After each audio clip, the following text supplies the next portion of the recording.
వచ్చే దొరసింగం వీడురా మన ఊరి పరుపు నిలిపే పొటగాడు వీడురా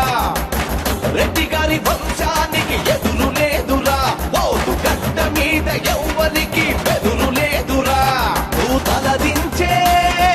రోజు రానే రాదు నేను తల ఎత్తి ఎవరు చూడలేరు